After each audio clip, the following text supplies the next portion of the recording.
Hi అండి, ఎలా ఉన్నారు? Good morning. ఈరోజు వచ్చి మా అక్క వాళ్ళ తోటకు వచ్చామండి, మా అబ్బాయి నేను. సో అలా చూద్దాం అసలు మొక్కలు ఏమున్నాయో చూద్దాం. అక్క వాళ్ళ తోటలోనే వచ్చాము.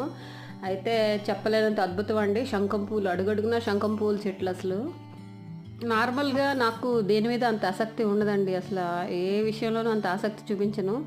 అయితే మొక్కల విషయానికి వచ్చేసరికి పంచప్రాణాలు. మొక్కల దగ్గరికి వెళ్ళి వాటిని చూసి పువ్వులు ఏమైనా ఉంటే చూసుకుని వస్తాను. సో మా అక్క అయితే అస్తమాను నన్ను మొక్కలు పిచ్చిది అని పిలుస్తుంటుంది. నో ప్రాబ్లం, మా అక్క అంత ప్రేమగా పిలుస్తుందో నన్ను మొక్కలు పిచ్చిది అని. అయితే నార్మల్‌గా ఏ గార్డెన్‌కి వెళ్ళినా, ఎక్కడికి వెళ్ళినా నేను పువ్వులైతే కొయ్యనండి. నాకు ఇష్టం ఉండదు పువ్వులు కోయడం. ఆ చెట్లకి అలా చూడాలనిపిస్తది కాబట్టి నేను నా నా గార్డెన్‌లో కూడా అసలు మొక్కల్లో పువ్వులనేవి నేను ఎప్పుడు తీయనండి. మల్లెపూలు తప్ప ఇంకే పువ్వు కొయ్యను. అయితే ఈ పువ్వులు చూడగానే టెంప్ట్ అయిపోయింది నాకు. ఎంత అందంగా ఉన్నాయంటే వైట్ కలర్ ఒక రకం, తర్వాత స్కై బ్లూ కలర్ అండి. ఈ 2 కలర్స్ నేను రేర్ చాలా చూడడం. మామూలుగా అయితే మనం చూసేది పర్పుల్ కలరు శంఖం పువ్వులు. ఈ ఒక white sky blue colour. So నాకు చాలా ఇష్టమైపోయింది. సో అందుకే కోసేసుకుంటున్నాను అని. అట్లీస్ట్ దేవుడికన్నా పెడదాం, చాలా బాగుంటుంది పూజా గదిలో అని చెప్పి. అలాగే పర్పుల్ టీకి కూడా పనికొస్తాయి కదండి. చాలా పువ్వులు ఉన్నాయి అసలు. చూడండి ఎంత అందంగా ఉన్నాయి పువ్వులు.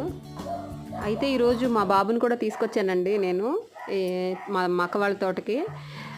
మా పిల్లలు చిన్నప్పటి నుంచి ఇలా కొంచెం గ్రీనరీలో పెరిగారండి, కాబట్టి వాళ్ళకి కూడా చాలా ఇష్టం అండి. థ్యాంక్ యూ అండి, బాయ్.